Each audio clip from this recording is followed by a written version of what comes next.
were first tasked with redesigning the Pringles packaging. Not only did we want to try to change what they specifically asked us to, but we also wanted to look around for other issues or problems that we saw with the packaging that we could improve upon. The biggest, most obvious one that they gave us was to make it more accessible, make it easier for all sorts of individuals to use. But when going to stores and doing some field research, we also noticed there was damage all over the place. Our design not only tries to tackle the accessibility issue, but also making the Pringles safer through distribution and have less damage. Some of the things that we specifically wanted was to make sure it was still iconic and looked the same. Pringles is a very recognizable brand, and we didn't want to take that away from them. We also didn't want to hinder the normal use at all. We feel like anyone should be able to pick this up and just use it easily without any problems, any hassle, anything like that. When it came to making the decision on our final package, we knew we were not qualified to make the decisions on what is or isn't accessible. So we reached out to experts and individuals who face accessibility issues to ask them what was best. In the end, this is the design we came up with. It has 3 pieces that go into it. The first piece is the tube.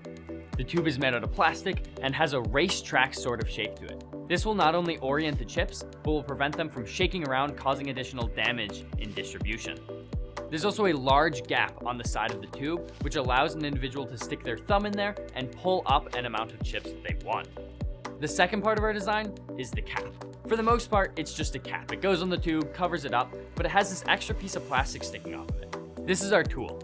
It can go into the side of the tube, so if an individual is not able to use their thumb to lift out chips, they can use this to lift them instead. The final part is a peel and reseal. This is attached to the bottom and the lid to cover up that whole section on the side. So since we have a racetrack design, we also have flat faces so that the peel and reseal works a lot better. Then there's a ridge on the cap so that when we are going through distribution, it doesn't fall off, as well as when the consumer wants to use the product out in the field, it doesn't, fall off when they try to use it. The tool also has an inverse curve that matches the shape of the chip. The front corners of the cap also are offset of the body so that you can open it easier. The design is also made of plastic so that many suppliers can make it. Now we can talk about food safety and how we make sure not only the food gets to you safe, but fresh. First off, the peel and reseal on the side has a foil layer for good barrier properties. Our tube and cap also have a multi-layer structure optimized for the chips themselves. This combination provides oxygen barriers as well as moisture barriers to make sure it arrives fresh.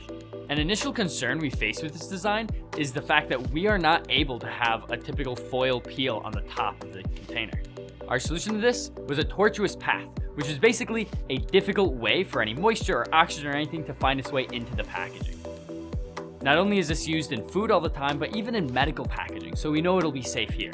An overall shrink sleeve for this design will help with that tortuous path and also prevent any tampering with the peel and reseal while it's sitting on a store shelf. So the main part of the body will be extruded, and then finally the bottom will be ultrasonically welded to it. This process will provide a better feel to the packaging and not have as many sharp corners.